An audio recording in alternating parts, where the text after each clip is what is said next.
pertemuan yang ketiga ya. Hari ini siapa yang akan presentasi? Saya Pak, Laili. Oh, Laili. Iya, silakan Bu Laili. Ya Pak. Bismillahirrahmanirrahim. Apakah sudah terlihat? Sudah. Oke. Bismillahirrahmanirrahim. Assalamualaikum warahmatullahi wabarakatuh. Pada kesempatan kali ini saya akan menjelaskan tentang teori terkait pembelajaran dan keterampilan berpikir tingkat tinggi. Nah, di sini ada dari artikel yang pertama, yaitu artikel keterampilan dasar Holt yang ditulis oleh Bonnie Grossen. Untuk berpikir itu ada dua strategi berpikir. Yang pertama, penalaran analogis dan penalaran logis. Nah, di penalaran logis ini, proses yang paling mendasar adalah kategorisasi. Jadi, yang paling mendasar dalam penalaran itu kita mengkategorisasikan sesuatu hal gitu atau sesuatu kejadian. Nah, di penalaran analogis ini definisinya adalah proses menurunkan generalisasi atau kesamaan dari peristiwa dalam pengalaman seseorang. Jadi misalnya ada sebuah peristiwa, nah nanti dikategorikan ini kesamaan dalam peristiwanya itu yang seperti apa kalau di penalaran analogis, atau didefinisikan secara luas. Penalaran analogis yaitu mengekstraksi kesamaan dari setidaknya dua peristiwa dalam pengalaman. Nah, penalaran logis ini menerapkan kesamaan turunan ini untuk memahami dan mengendalikan pengalaman kita. Nah, terus kalau di penalaran logis, dia itu pakainya logika. Nah, logika ini adalah metode untuk mendapatkan yang baru dari hubungan kategori dari yang udah diketahui. Nah, jadi nantinya keterampilan ini berguna untuk memperluas basis pengetahuan seseorang dan menghubungkan pengetahuannya. Nah, logika juga bergantung pada analogi penalaran atau strategi untuk melihat kesamaan, untuk memberikan pernyataan yang benar tentang kesamaan untuk alasan logis untuk bertindak. Jadi, kalau di penalaran analogis itu kan kita tadi yang paling mendasarnya adalah kategorisasi. Nah, kalau di penalaran logis itu nantinya dia akan memberikan pernyataan yang benar tentang kesamaan tersebut untuk alasan logisnya dalam melakukan sebuah tindakan. Itu yang saya pahami dari artikel ini gitu. Nah, terus selanjutnya untuk teori terkait pembelajaran dan keterampilan berpikir tingkat tinggi, yang pertama itu ada dari Piaget. Nah, menurut Piaget, tahapan perkembangan merupakan kunci dari perkembangan kognitif. Kemudian, anak usia sekolah dan remaja itu mengembangkan pemikiran operasional dan manipulasi simbol yang logis dan sistematis. Kemudian saat remaja beranjak dewasa, mereka mengembangkan keterampilan seperti penggunaan simbol yang logis terkait dengan konsep abstrak, penalaran ilmiah, dan pengujian hipotesis. Nah, keterampilan tersebutlah yang merupakan dasar untuk pemecahan masalah, refleksi diri, dan penalaran kritis. Nah, kemudian penelitian terbaru menunjukkan bahwa anak-anak melakukan tugas-tugas tertentu lebih awal dari yang diklaim Piaget. Bervariasi dalam seberapa cepat mereka berkembang secara kognitif dan tampaknya berada dalam transisi lebih lama daripada di tahap perkembangan kognitif. Nah, namun penelitian juga menunjukkan bahwa perkembangan biologis bersama dengan teknik instruksional mempengaruhi laju perpindahan dari satu tahap pembelajaran ke tahap berikutnya. Nah, kemudian di Piaget ini, tahapan teori Piaget dalam perkembangan kognitif anak itu terbagi beberapa tahap. Ada tahap sensori atau sensori motor, kemudian tahap praoperasional, terus ada tahap operasi konkret, terus ada tahap operasi formal. Nah, kalau di sebentar, kalau ini biasa, sepertinya belum saya masukkan terkait tadi yang tahap-tahap yang di Piaget tersebut. Nah, kalau di Piaget di tahap sensori itu perkembangan kognitifnya terjadi pada usia 0 sampai 2 tahun. Nah, di usia 0 sampai 2 tahun ini bayi tidak bisa memisahkan diri dengan lingkungannya. Gitu. Nah, terus bayi biasanya bergerak dari tindakan refleks instingtif pada saat lahir sampai permulaan pemikiran simbolis. Nah, kemudian pada usia 0 sampai 2 tahun ini dia membangun pemahaman tentang dunia melalui pengoordinasian pengalaman-pengalaman sensor dengan tindakan fisiknya. Nah, pada tahap ini pemikiran anak itu udah mulai melibatkan penglihatan, pendengaran, pergeseran, dan persentuhan serta adanya selera kayak gitu. Jadi artinya anak ini memiliki kemampuan untuk menangkap segala sesuatu melalui indranya. Nah, kemudian menurut Piase, masa ini sangat penting untuk pembinaan perkembangan pemikiran sebagai dasar untuk mengembangkan intelijensinya. Nah, kemudian jika seorang anak telah mulai memiliki kemampuan untuk merespon perkataan verbal orang dewasa,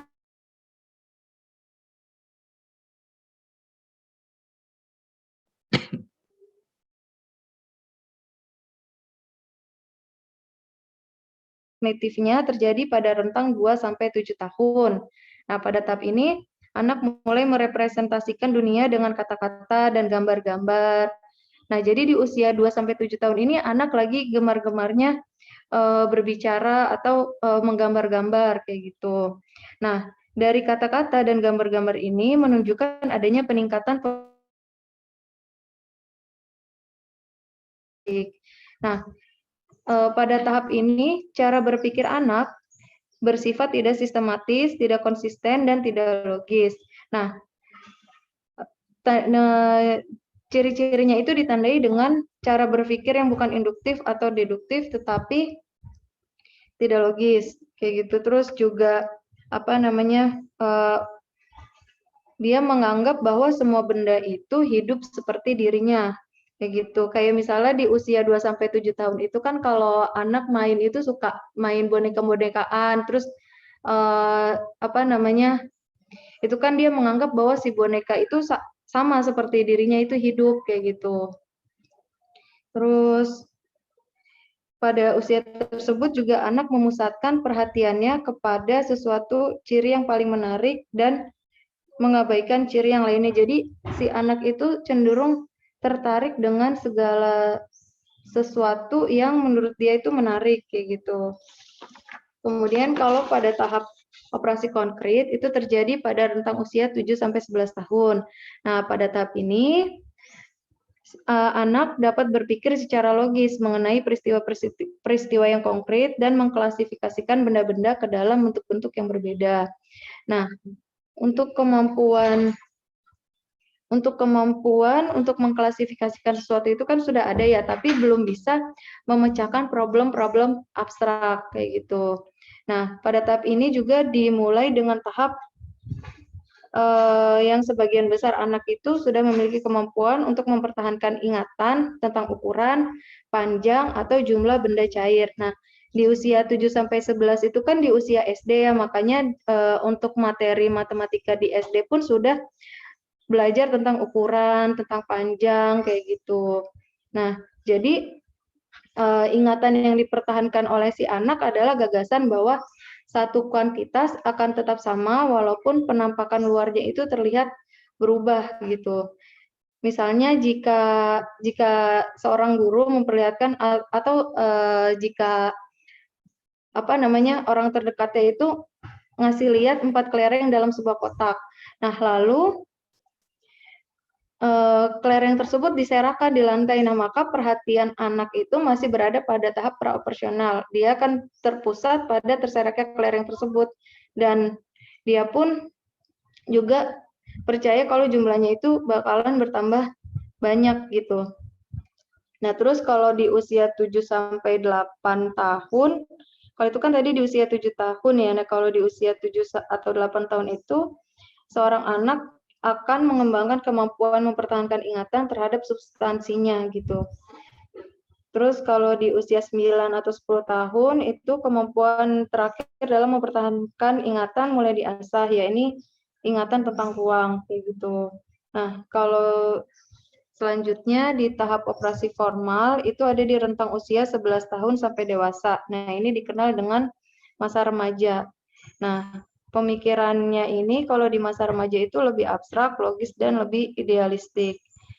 Kemudian pada tahap operasional formal di usia 11 sampai 15. Kemudian tahap operasional formal usia 11 sampai 15 tahun. Ini individu sudah mulai memikirkan pengalaman konkret dan memikirkannya secara lebih abstrak, idealis, dan logis. Gitu.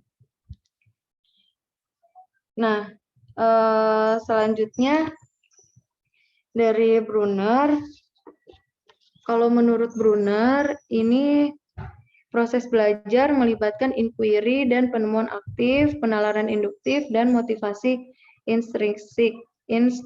Nah, pada tahap perkembangan kognitif ini dia nggak linear, maksudnya adalah mereka mungkin terjadi secara bersamaan. Nah, kemudian kalau menurut Brunner juga dia memperkenalkan tentang kurikulum spiral. Nah, peserta didik ini kembali ke topik yang dibahas sebelumnya dalam konteks informasi baru yang dipelajari. Nah, Piaget dan Brunner ini mereka sama-sama fokusnya pada pembelajaran aktif, penyelidikan, dan penemuan aktif, penalaran induktif, motivasi intrinsik, dan keterkaitan konsep dan informasi yang dipelajari sebelumnya dengan pembelajaran baru. Nah, ini meliputi partisipasi langsung, representasi visual, simbol termasuk simbol matematika, dan sains. Kemudian kalau menurut Bloom, ini ada tiga taksonomi Bloom, yaitu kognitif, afektif, dan psikomotor. Nah, untuk tingkat yang lebih rendah ini memberikan dasar untuk tingkat pembelajaran yang lebih tinggi. Jadi, kan kalau di kognitif itu kan ada istilah C1 sampai C6. Nah, jadi yang paling rendah itu kan tingkatnya adalah yang C1. Nah, C1 ini merupakan dasar untuk tingkat pembelajaran yang lebih tinggi, yaitu berarti tertingginya adalah C6. Nah, untuk di keterampilan tingkat tinggi ini, menurut Bloom, itu mencakup analisis, sintesis, dan evaluasi. Nah, selain analisis, sintesis, dan evaluasi, juga memerlukan penguasaan tingkat sebelumnya gitu, seperti menerapkan aturan rutin untuk masalah yang sudah dikenal ataupun baru.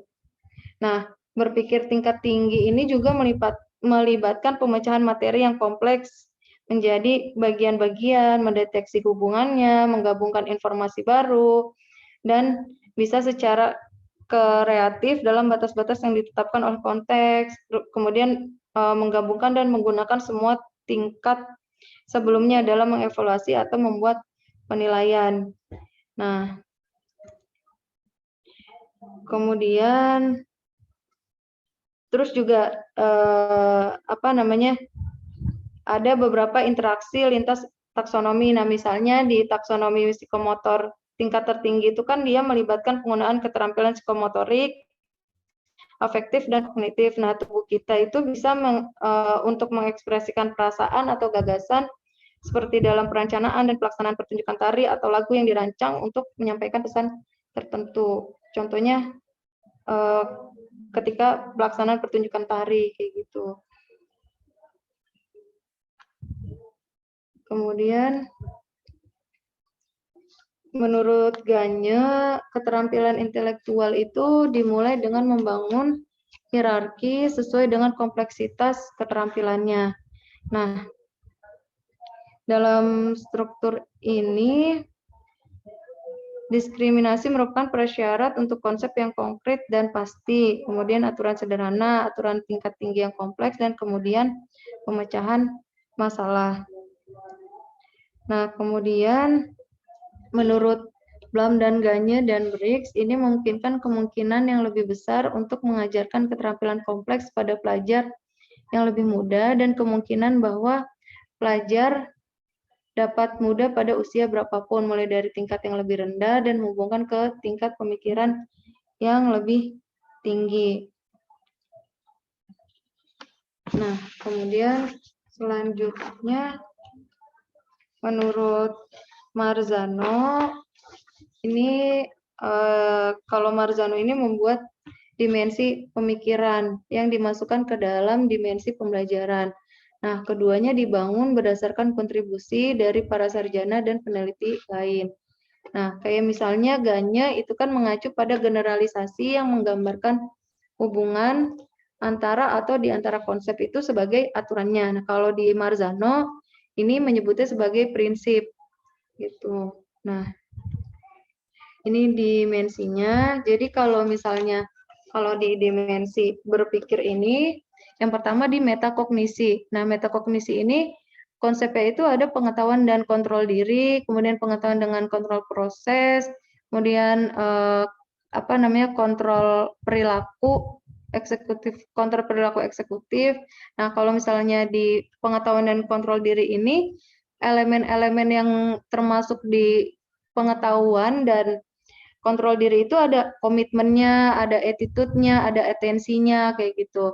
Terus kalau di knowledge, pengetahuan dan kontrol proses, nah ini dia lebih ke elemennya itu deklaratif, prosedural, sama kondisional, kayak gitu. Kalau di kontrol kontrol perilaku eksekutif, ini dia di evaluasi, terus perencanaan, terus regulasi, kayak gitu.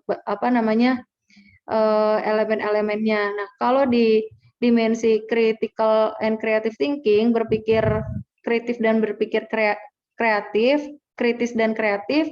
Nah, kalau untuk berpikir kritisnya, elemennya itu mencakup tujuan sama dispositionnya.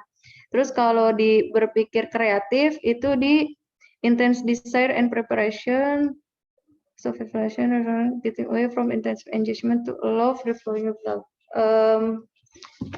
Ini intense desire itu kayak creative thinking, elemennya berarti di mungkin ketertarikan ya, intense desire and preparation rather than external locus of evaluation. Kemudian kalau di berpikir kreatif dan kritisnya itu lebih elemennya itu dalam pengaplikasiannya kayak gitu. Terus di dimensi proses berpikir untuk formasi konsepnya itu ada elemennya di label sama levelnya. Nah, kalau di formation principle atau di prinsip itu elemennya adalah sebab dan akibat, terus korelasinya seperti apa, terus kemungkinan atau peluang, aksiomatik, dan prinsip fundamentalnya. Kalau di comprehension-nya itu di proses dan strategis, begitupun dengan pemecahan masalah.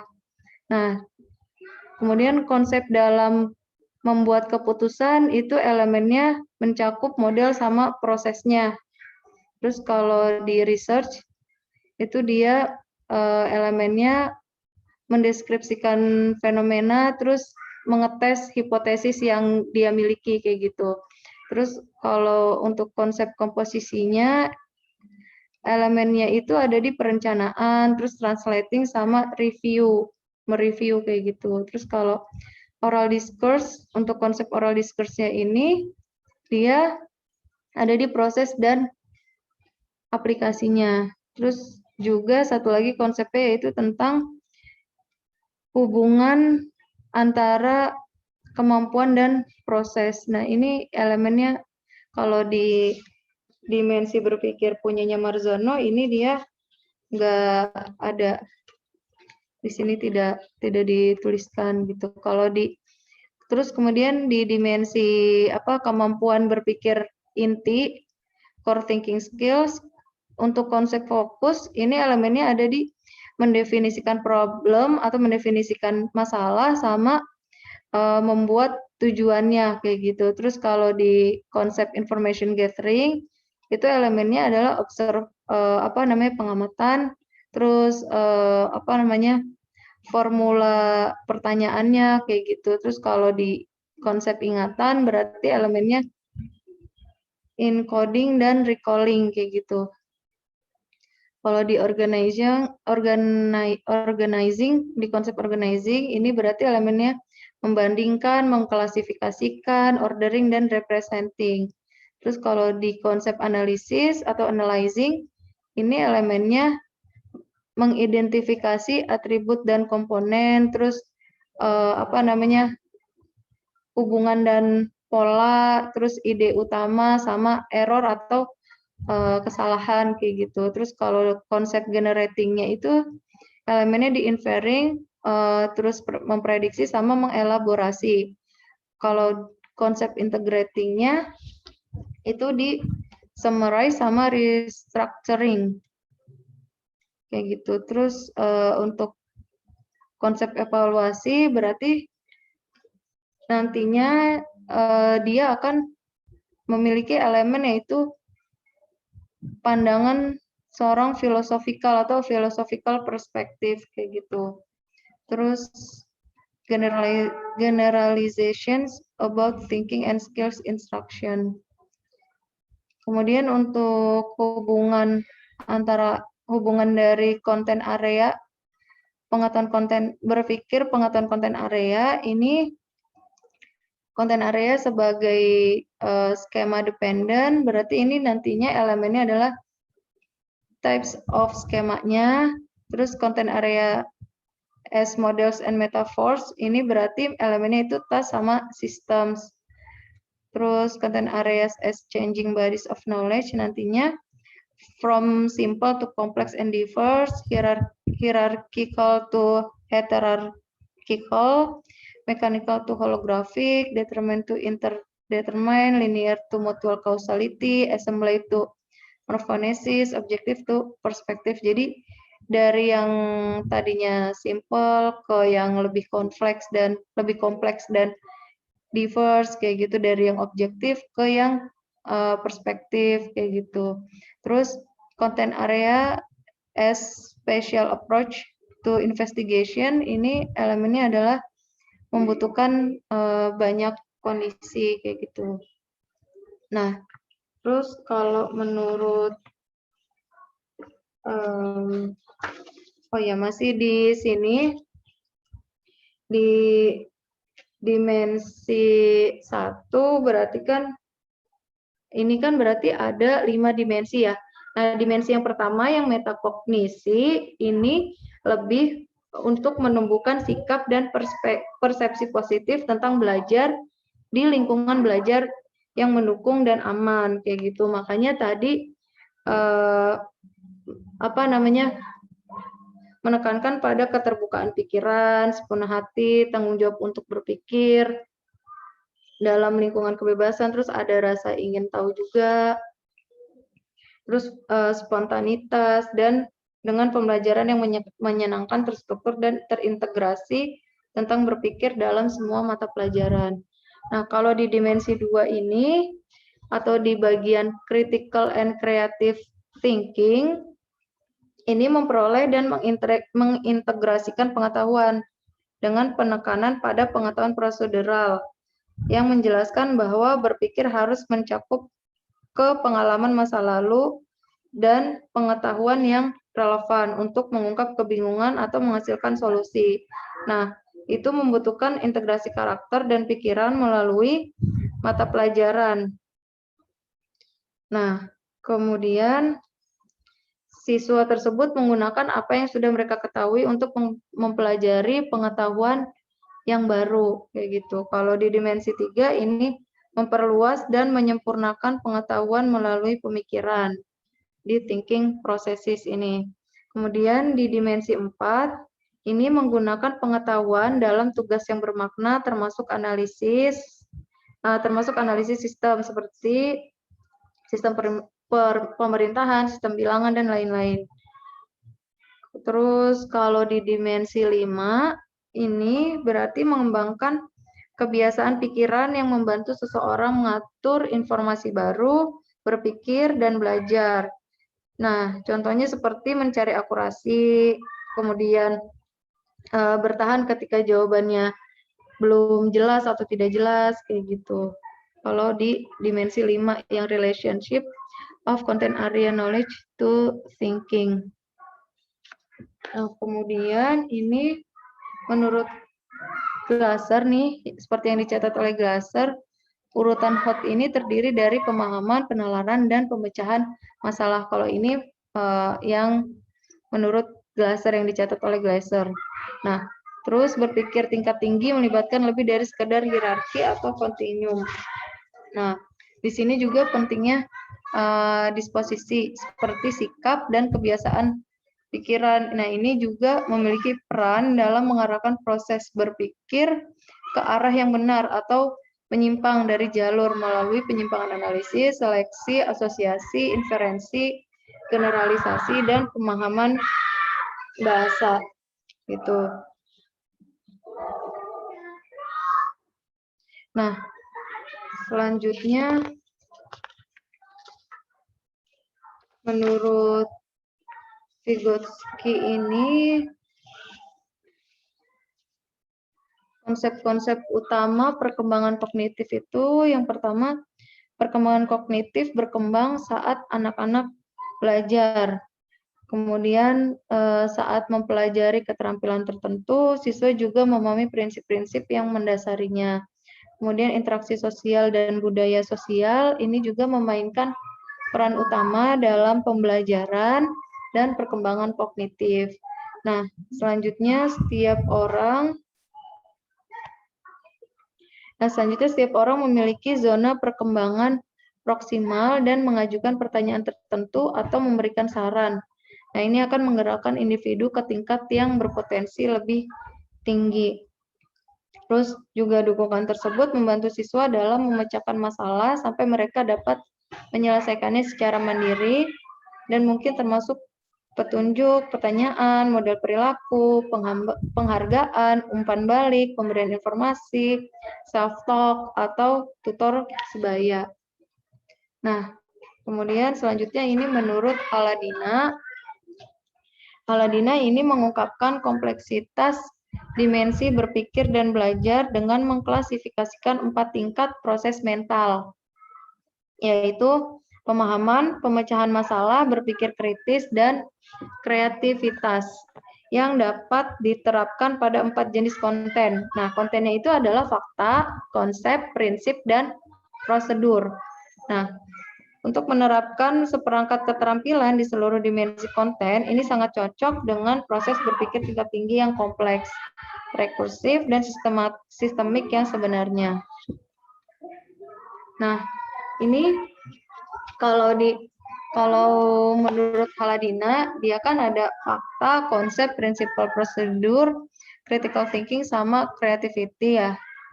Kalau di Gagne, ini dia berupa informasi, terus sama konsep juga. Nah, terus kalau di Gagne itu istilahnya pakainya rules, terus problem solving. Nah, kalau creativity untuk di Gagne ini tidak tidak no direct match, nggak secara langsung dikasih tahu gitu. Kalau di Bloom's ini dia knowledge, comprehension, aplikasi, sintesis, dan evaluasi. Terus kalau di creativity-nya sama kayak Gagne juga kayak gitu. Nah, selanjutnya kalau menurut Gagne ini dia tentang kecerdasan majemuk.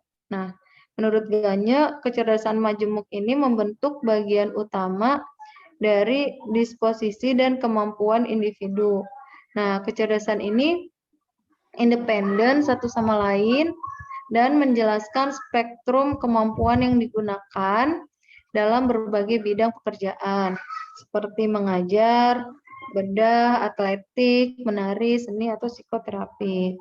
Nah, menurut Gagne atau teori Gagne, ini menganggap kecerdasan memiliki 7 dimensi, kayak gitu.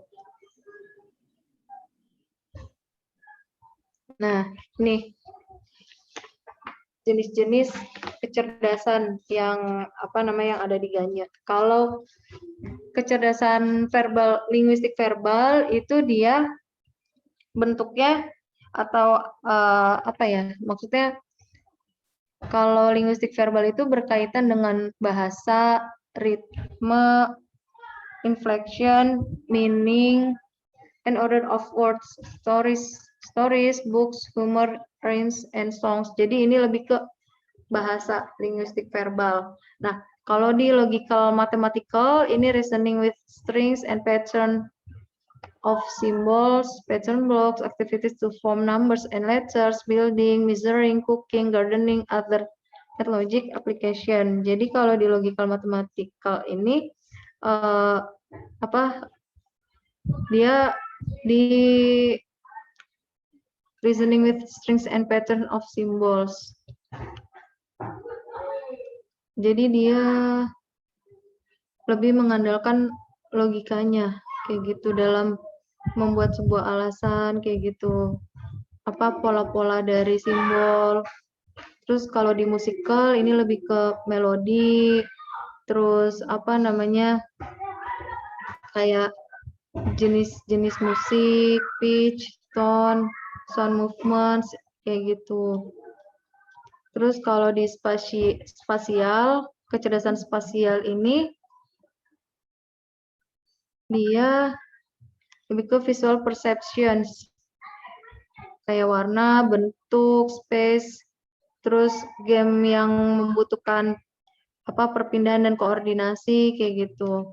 Terus kalau di kecerdasan body kinesthetic ini dia forms and texture-nya, body motion and manipulation of object. Nah, ini lebih ke kinestetiknya lebih ke olahraga kayak gitu. Terus kalau interpersonal ini hubungan dengan orang lain kayak gitu. Kayak public performance kayak gitu. Terus dalam percakapan atau dalam bersosialisasi kayak gitu. Terus kalau intrapersonal ini lebih ke dirinya sendiri, pengetahuan dari dirinya sendiri kayak gitu. Kayak lebih memahami perasaannya sendiri, lebih tahu tujuan hidupnya sendiri kayak gitu. Ketertarikan dirinya itu tahu mau kemana atau gimana kayak gitu. Terus ini ada perspektif tentang intelijensi. Nah, di sini structures of intelligence ini operation atau proses mentalnya kan di kognisi, berarti konten atau tipe informasinya itu dia visual dan produknya itu berupa units kayak gitu. Terus kalau di memory retention ini berarti type of information-nya auditory. Nah, terus produknya itu classist. Terus memory recording itu type of information-nya simbol, produk atau outcome-nya itu relasi. Begitupun dengan divergent production, itu type of information-nya semantik, ntar produknya itu sistem-sistem. Kemudian untuk convergent production-nya ini type on information-nya behavioral, nanti outcome itu transformasi. Nah, kalau mental prosesnya dievaluasi, nanti produknya adalah implikasi kayak gitu. Terus ini kemampuan multiple intelligency. Kalau linguistik verbal berarti kemampuannya ini di bahasa. Terus kalau logical mathematical ini kemampuannya dalam reason itu alasan, recognize sama memanipulasi pola logika matematika kayak gitu. Terus kalau di musikal berarti kemampuannya itu mengapresiasi dan memproduksi musical pitch musik, melodi dan tone-nya kayak gitu. Terus kalau di kecerdasan bodily kinesthetic ini dia perceive and transform perceptions. Terus kalau kalau di interpersonal kalau bodily kinesthetic ini use and control the body and object. Ya, kalau spasial kan tadi perceive and transform perception. Lebih ke persepsi gitu. Terus kalau bodily kinesthetic ini gimana caranya dia menggunakan dan kontrol tubuhnya gitu, bodily kinesthetic. Kalau interpersonal itu sense needs, thoughts, and feeling of other. Dia bisa interpersonal itu berarti ke memikirkan orang lain kayak gitu. Feelings of other, merasakan yang dirasakan orang lain. Terus kalau intrapersonal itu lebih ke dia kemampuannya dia tahu apa yang diri dia butuhin, terus yang dia pikirin, yang dia rasakan kayak gitu, bisa di-recognize dan bisa ngeresponnya gitu. Terus ini triarkic, ini menurut teori triarkic, aspek of intelligence-nya ini kalau di komponensialnya fokusnya itu untuk organize dan memonitor pemikiran seseorang. Nah, terus kalau eksperimental itu berarti komponen performance dan form. Kalau kontekstual itu berarti knowledge acquisition to organize and comprehend information kayak gitu. Terus, nah ini pengembangan berpikir tingkat tinggi. Bentar. Nah, ini kalau high order thinking ini ada di level 3. Nah, ini situasi, keterampilan, dan hasil ini adalah komponen yang menantang pemikir untuk melakukan pemikiran tingkat tinggi. Terus, ini situation of multiple categories. Nah, ini yang tadi ambiguities, ambigu, kayak gitu. Terus, confusion, kebingungan, dilema, kayak gitu situasinya. Terus paradoks, adanya permasalahan, pertanyaan, ketidakpastian, kayak gitu. Nah, untuk kemampuannya di sini kalau di high order thinking berarti dia melakukan analisis kompleks, berpikir kreatif, berpikir kritis, membuat keputusan, mengevaluasi, berpikir logik, berpikir metakognitif, terus memecahkan masalah, berpikir reflektif, habis itu melakukan eksperimentasi saintifik, terus scientific inquiry, sintesis, dan analisis sistem. Nah, nantinya hasilnya adalah berupa argumen, terus kesimpulan, konfirmasi, keputusan, kayak gitu, discovery, terus penilaian, insight, kayak gitu, hipotesis, penjelasan, performance, terus juga rencana, prediksi, prioritas, kemungkinan, kayak gitu, hasil dan solusinya, kayak gitu. Kalau di level 3 high order thinking.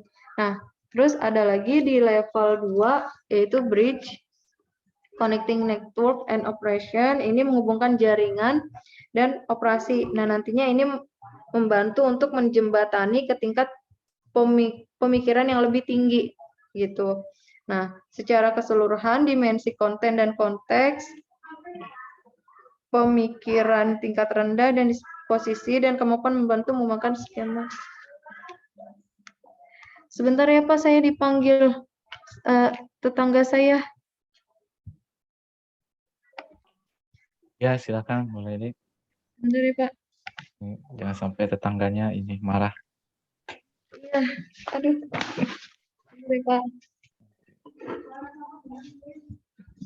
Nggak marah bahaya, nggak bisa kemana-mana kita ya.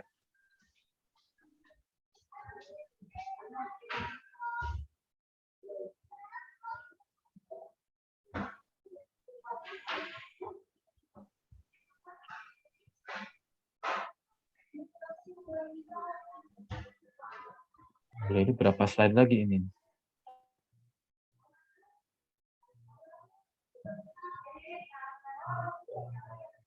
USB-nya Pak.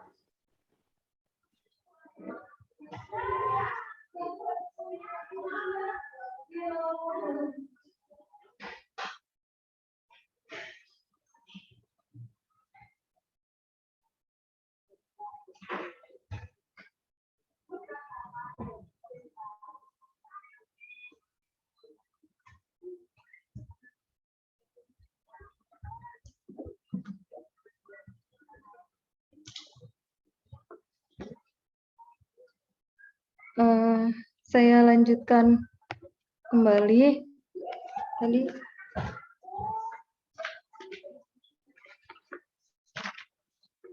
Di bagian bridge ini atau yang menjembatani dari tingkat pemikiran dari yang rendah ke pemikiran yang lebih tinggi tadi yang hot.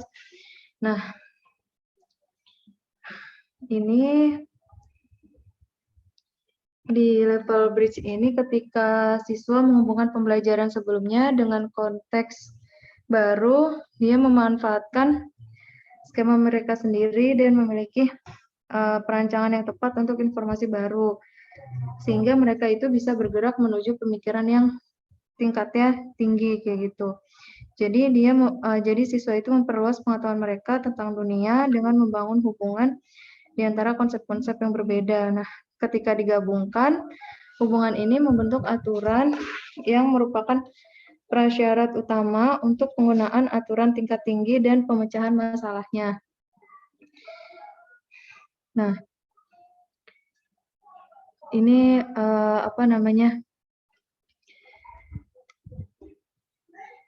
polanya extension of prior learning to new context ini yang tadi yang udah dijelasin. Nah, jembatan dari pemikiran tingkat rendah ke tingkat yang lebih tinggi ini diciptakan dengan menjalin aktivitas berpikir dengan konten melalui mengelaborasi materi yang diberikan, membuat kesimpulan di luar apa yang secara eksplisit disajikan, membangun representasi yang memadai, menganalisis, dan membangun hubungan. Nah, misalnya dalam memahami bahan bacaan, siswa menjadi terlibat dalam membuat kesimpulan dan menggunakan informasi yang melampaui apa yang tertulis, sehingga menjalin pemikiran tingkat rendah dan tinggi dengan isi materinya. Nah, keterkaitan dari jaringan penghubung sangat penting karena dalam istilah yang sangat sederhana, kita mengingat hal-hal yang telah dibuat banyak hubungannya itu. Nah, selanjutnya di level 1, prerequisites ini untuk mengetahui sejauh mana siswa mengembangkan kemampuan berpikir tingkat tinggi. Nah, tergantung pada bagaimana konten dan konteks saling mempengaruhi dengan keterampilan, disposisi, dan kemampuan berpikir tingkat rendah siswa. Nah, dalam perencanaan pembelajaran, guru terkadang kesulitan untuk membedakan tingkat tertinggi dalam kategori urutan bawah dari tingkat terendah dalam kategori urutan lebih tinggi. Nah, keterampilan berpikir sebenarnya tidak terpisah sebagai blok bangunan individu. Meskipun demikian, penguasaan konten dan pemikiran tingkat rendah merupakan prasyarat yang sangat penting untuk pemikiran tingkat tinggi. Nah, ini menurut Gagne, Briggs, dan Weger.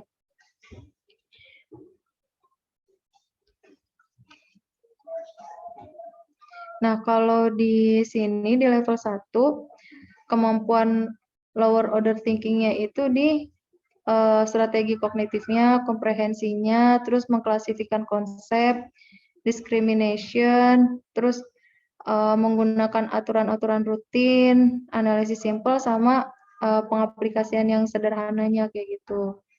Terus kalau disposition and abilities-nya ini dilihat dari attitudes, terus adaptifnya seperti apa, habis itu menoleransi resikonya, fleksibilitasnya, kayak gitu, keterbukaannya, kayak gitu.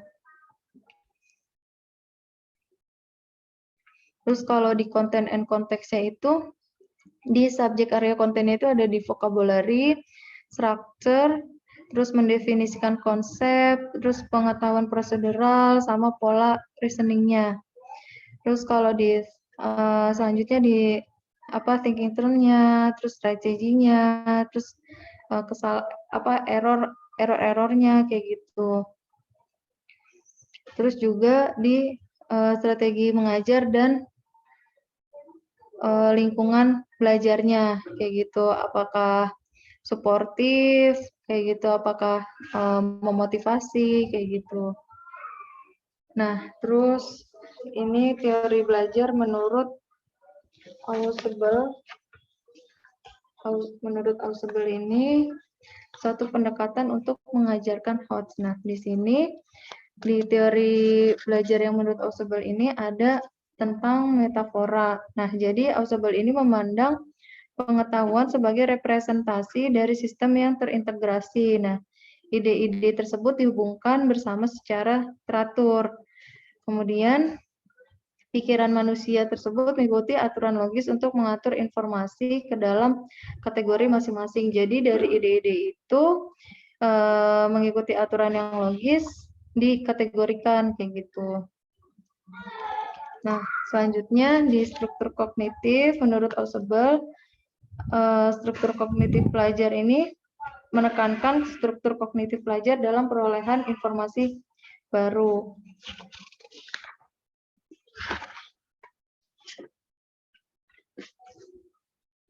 Nah, struktur kognitif yang jelas dan terorganisir dengan baik ini memfasilitasi pembelajaran dan penyimpanan informasi baru. Sebuah struktur kognitif yang membingungkan dan tidak teratur, ini di sisi lain menghambat pembelajaran dan sebuah struktur kognitif yang membingungkan dan tidak teratur, ini di sisi lain dapat menghambat pembelajaran kayak gitu. Terus ada lagi kalau di Ausubel itu tentang hierarki, seperti bagaimana pengetahuan diatur kayak gitu. Nah, menurut teori belajar Ausubel dan Robinson ini mengasumsikan adanya struktur hierarki pengetahuan. Jadi bentuknya itu seperti piramida. Nah, gagasan paling umum itu membentuk puncak gitu. Dan gagasan lebih khusus dan detail spesifik dimasukkan di bawahnya. Jadi bentuknya seperti piramida kayak gitu. Terus menurut teori belajar Ausubel juga ada yang istilahnya tentang subsumsi. Nah, jadi itu semuanya, jadi itu dibangun di sekitar konsep subsumsi. Terus juga ini tentang pelabuhan. Jadi konsep utamanya dalam struktur kognitif itu bertindak sebagai pos penahan untuk informasi baru. Ini saya pas saya search artinya yang saya dapetin artinya tentang pelabuhan, saya juga kurang terlalu paham untuk yang ini. Nah, kemudian juga teori belajarnya itu tentang organisator. Jadi kalau di teori belajar Ausubel ini tidak ada ciri dari teori belajar Ausubel yang merangsang lebih banyak diskusi atau menimbulkan kontroversi yang lebih besar daripada pembelajarannya terhadap organisator tingkat lanjut kayak gitu. Terus juga ingatan atau penyimpanan. Nah, jadi setelah itu kan pengetahuan itu kan diingat atau disimpan. Nah, selanjutnya setelah itu adalah setelah diingat dan disimpan itu lupa kayak gitu. Setelah informasinya dipertahankan, si Ausubel juga menjelaskan kenapa setelah itu bisa terjadi lupa kayak gitu. Nah, selanjutnya di teori belajar Ausubel ini untuk aplikasi dalam pendidikannya itu pertama dalam dengan hafalan, terus selanjutnya baru dari menghafal itu akan tercipta pembelajaran yang bermakna, pembelajaran penerimaan dan pengajaran ekspositori kayak gitu. Nah, mungkin sekian yang bisa saya jelaskan. Mohon maaf jika saya kurang terlalu menguasai yang sekarang, karena saya juga jujur masih bingung tentang ini gitu. Tapi saya mencoba untuk bisa paham. Meskipun baru sedikit, saya kembalikan ke Pak Tian dan Bu Flavia, barangkali teman-teman ada yang ingin bertanya. Baik, terima kasih Bu Leli atas presentasinya ya. Ini Bu Ya, Leli masih bingung, bingungnya di mana Bu Leli ini? mungkin apa ya Pak, kan kalau di sini yang saya pahami itu kayak tadi di Piase itu kan dia ngejelasin tahap-tahapannya gitu Pak. Nah, ada beberapa beberapa apa sih namanya, ahli yang nggak sedetail Piase tersebut gitu Pak. Terus kayak Ganya juga kan ngasih tahu kecerdasan majemuk kayak gitu-gitu Pak. Ya, ya di sini memang membahas dari akar permasalahannya ya, terkait Mm-mm. dengan teori belajar, bagaimana seseorang itu belajar. Jadi ketika bicara tentang teori belajar, maka di situ muncul teori-teori seperti Piaget gitu ya. Jadi seseorang itu belajar sesuai dengan kapasitas kognisinya ya, kapasitas berpikirnya menurut Piaget. Kalau Piaget itu kan siswa itu yang usianya masih kecil gitu ya, itu belum bisa belajar secara abstrak gitu ya. Jadi hanya bisa diberikan stimulus yang sifatnya konkret gitu ya. Jadi konkret kemudian nanti di selanjutnya bisa berkembang ya, jadi hal-hal yang abstrak gitu ya. Nah menurut Piaget sendiri gitu ya, memang perlu di dilihat lagi ya kaitannya dengan HOTS gitu ya. Apakah apa, HOTS ini bisa berkembang ya dalam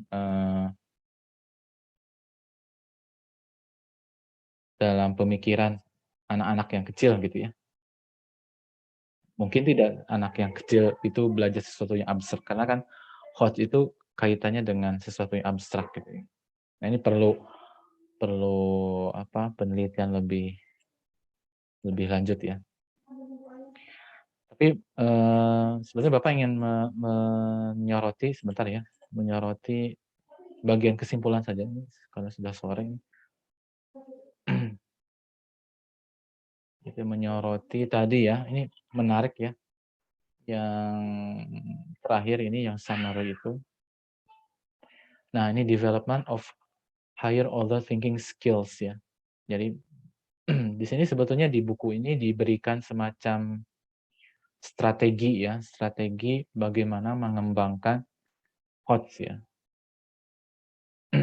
Ini ada 3 level ya. Tadi Bu Lely menjelaskannya dari level 3, padahal seharusnya menjelaskannya dari level 1 ya.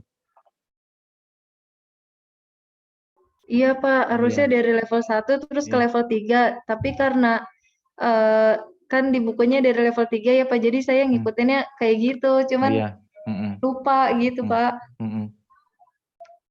Jadi seperti taksonomi Bloom ya, yang sering kita gunakan sebagai sandaran ketika mendefinisikan HOTS gitu ya.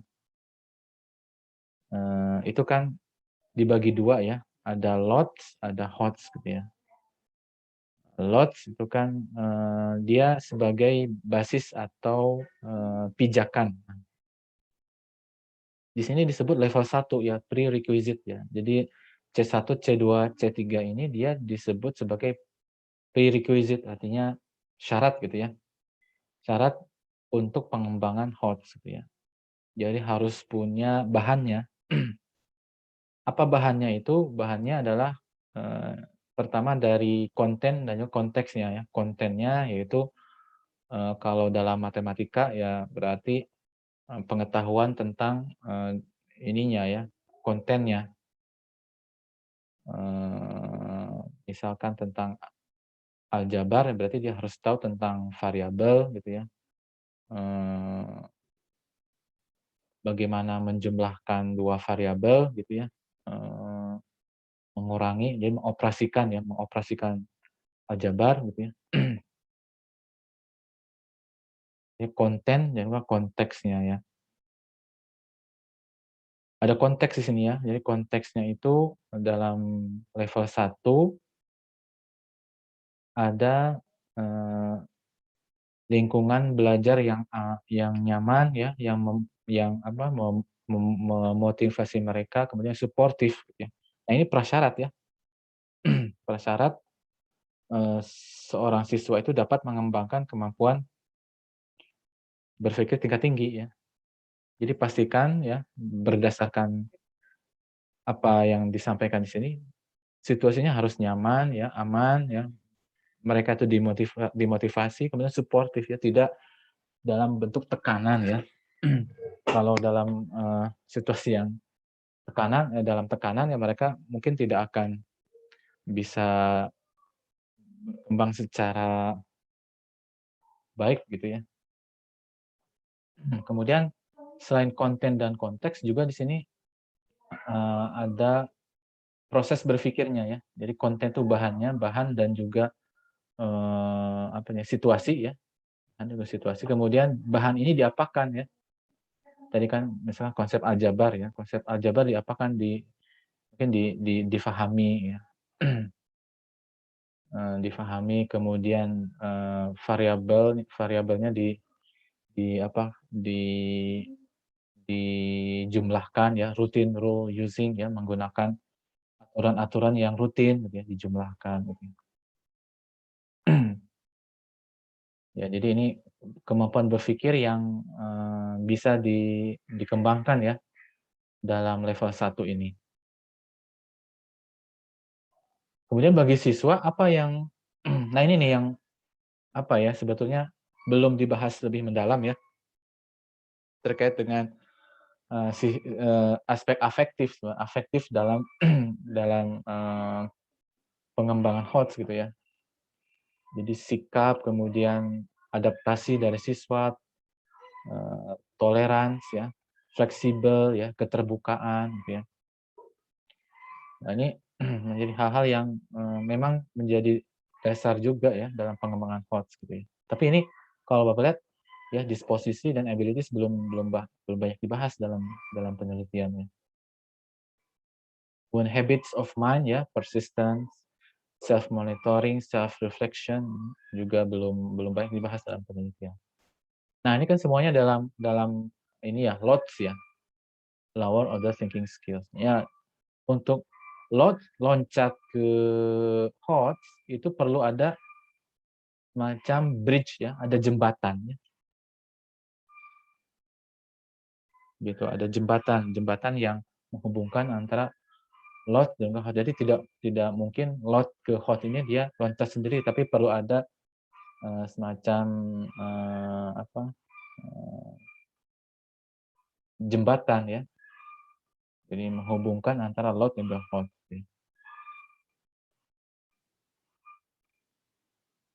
Bagaimana cara menghubungkannya gitu ya, dengan linkage, jadi menghubungkan ya, menghubungkan. Jadi di sini kan dia sudah belajar ya sebuah topik ya, misalkan aljabar, kemudian dihubungkan dengan new context ya, eee, jadi menghubungkan sesuatu topik yang sudah dia pelajari dengan konteks yang baru atau dengan pengetahuan yang baru. Mmm, jadi menghubungkan itu suatu yang penting ya dalam proses pembelajaran ya, karena memang pertama matematika itu bisa dikatakan hierarki gitu ya. Jadi ketika satu konsep di awal itu sulit difahami, itu akan berimbas pada kesulitan dalam memahami konsep selanjutnya, gitu. Kemudian skemata. Nah ini membuat, semacam ini ya, mengorganisasikannya, eee, bisa bentuknya mind mapping ya. Mind mapping itu mengaitkan satu topik dengan topik lainnya, jadi mengorganisasikan gitu ya. Dengan ini, bantuan skemata. Nah, kemudian di sini ada scaffolding, ada pembimbingan di sini ya. Jadi peran peran guru ada di sini nih, guidance ya, jadi memberikan bimbingan ya, kemudian juga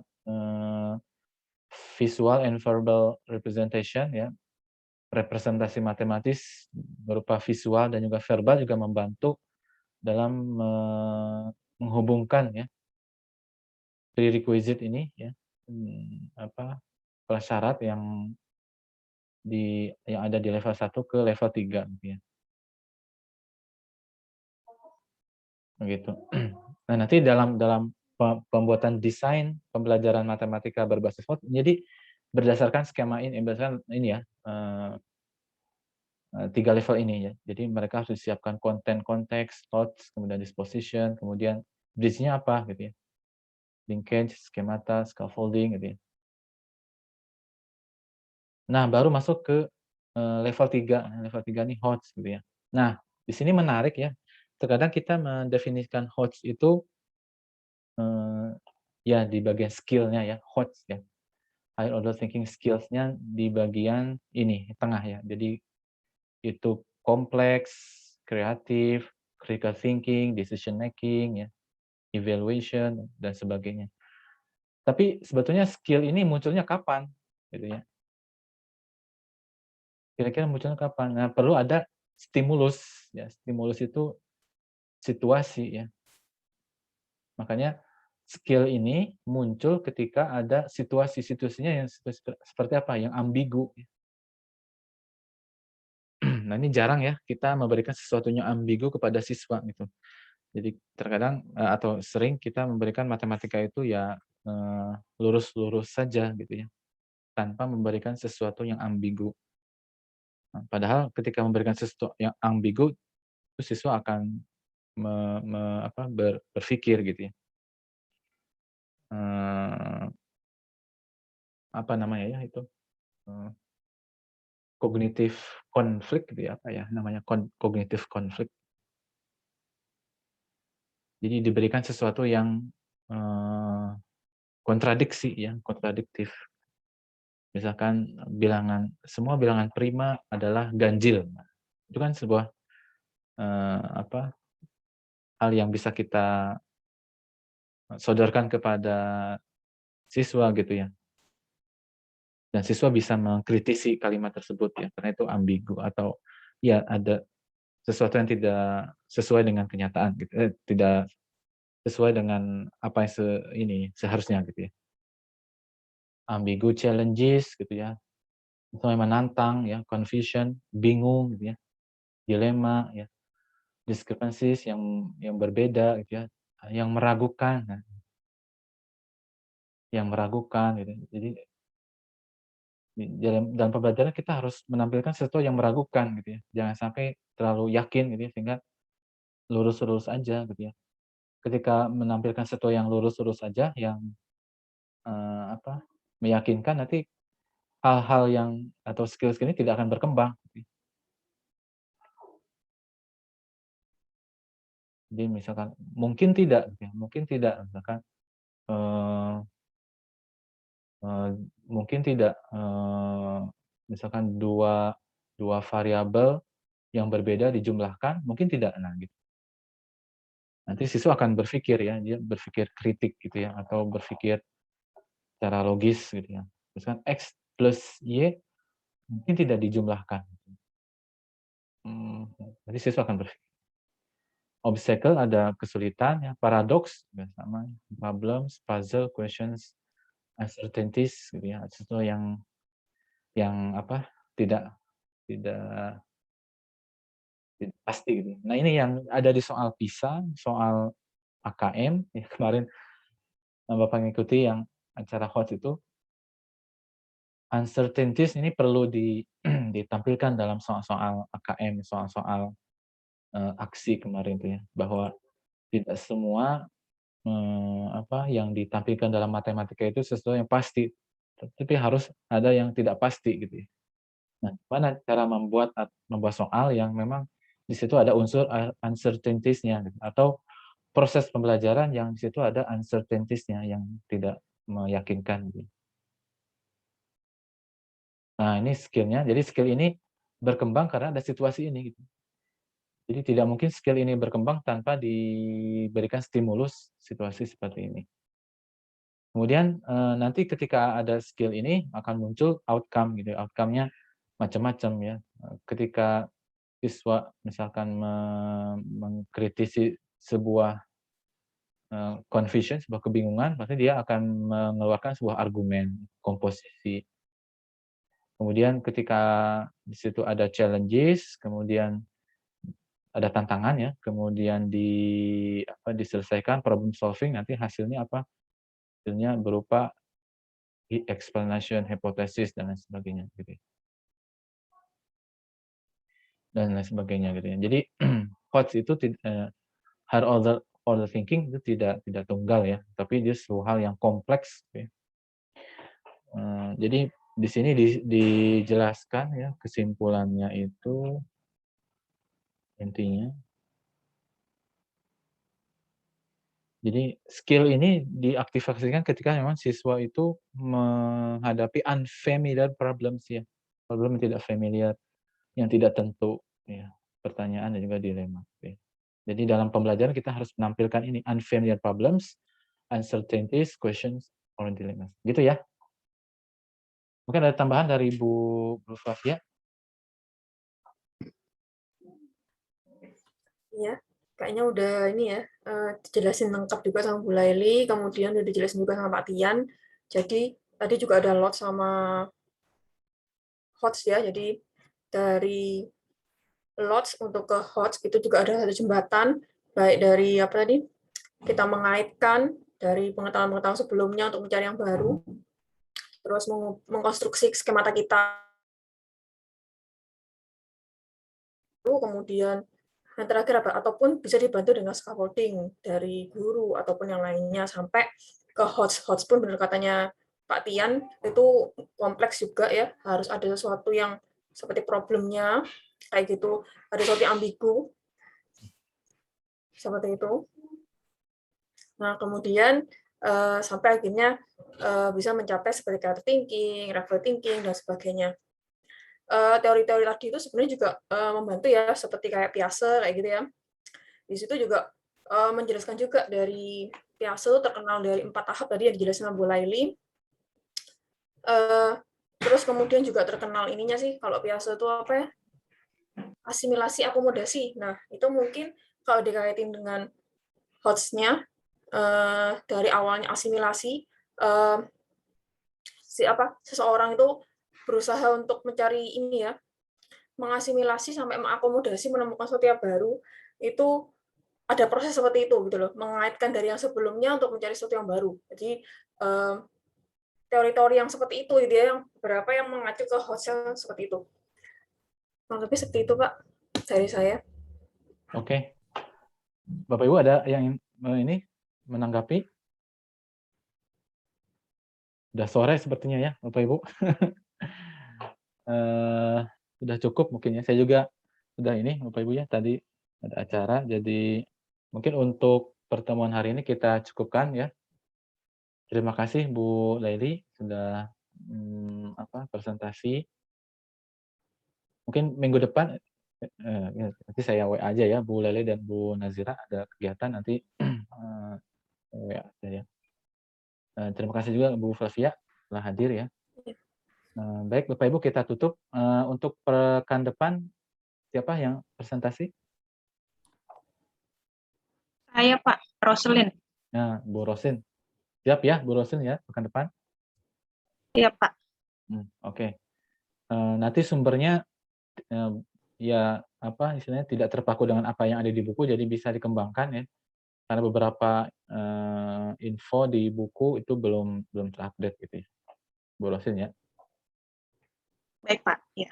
Oke, kalau tidak ada Bapak Ibu kita cukupkan ya pertemuan hari ini. Terima kasih atas kehadirannya. Kita jumpa lagi pekan depan ya. Assalamualaikum warahmatullahi wabarakatuh. Selamat sore.